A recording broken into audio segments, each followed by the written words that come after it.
See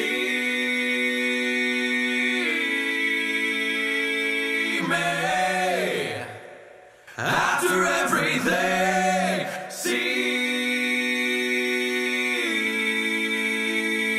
me after everything.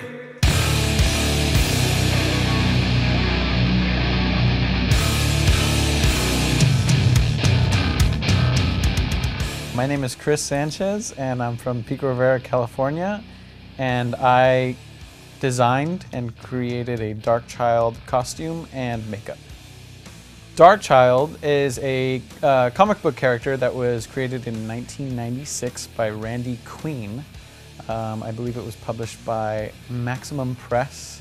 Darkchylde is this girl that, teenage girl that has nightmares of monsters, and when she wakes up, she can become these monsters.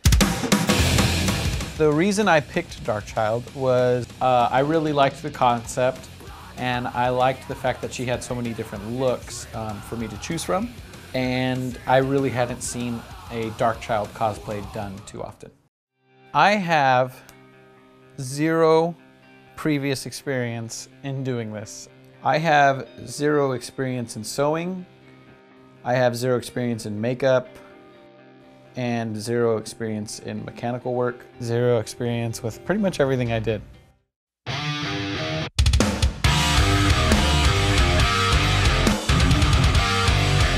So the first thing as far as the wing goes was I designed it.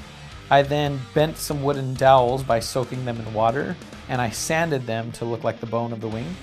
Then I made some templates to get an idea of the size of the wing, and I made a test wing out of cloth. Once I felt comfortable with that, I started laying out latex, and I put yarn in it to look like the veins for the wing. Then I attached some straps to the wing in different places on it to hold it to the actor, and I painted it. The original design for the wing was for it to fold flat against the model, but due to 6 weeks of problem solving and time restrictions, I ended up putting epoxy over the hinge to keep it from moving, and the wing still folded, just differently than originally planned.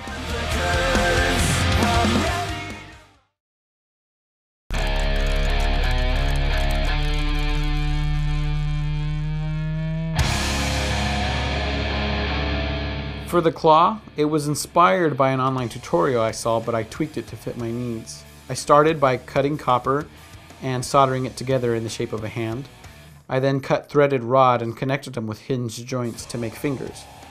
I ran bike cable down the front of those with finger loops for a pulley system and elastic on the back for a springback system. I then used coin rolls as a housing to protect the elastic and cable from getting caught on anything. I used thin styrofoam to cover the entire hand, which had a skin-like texture on it, which I then covered with latex and painted. For extra detail, I made cardboard horns and textured those with latex. I then painted them and shellacked them for a shine and applied them later. The whole process for the claw took about 2 weeks and was also ripe with issues that needed to be solved along the way.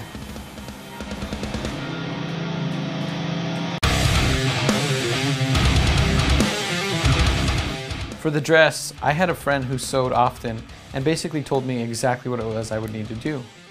First, I cut a template out of paper. Then, using that template, I cut the fabric and sewed it together. I made adjustments along the way to fit my model. I then tore it at the bottom and aged it with watercolors. I also made a web piece for the chest, which was made out of tulle and metallic red elastic, which frayed very easily and had to be glued on every end of each piece. It took about a total of 16 hours just for the web piece.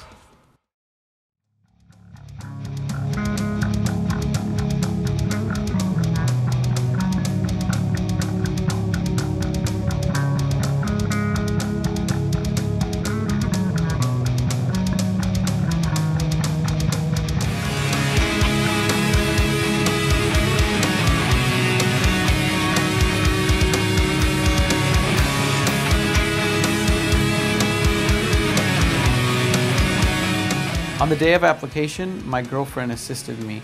It took us 6 hours of application, just barely hitting our deadline of shooting at sunset. That day, we also applied a piece that I made for her leg, which was scales made out of cardboard and textured with latex to look like they were breaking out from under the skin. She was also wearing whiteout contacts and had a tattoo on her left ankle to match the character. The overall experience of doing this project and overcoming its obstacles only reassured how much I love this industry and want it to be my career. I gave 100% of myself for 2.5 months to this project, and I would be so grateful for the opportunity to do the same at Cinema Makeup School. Yeah.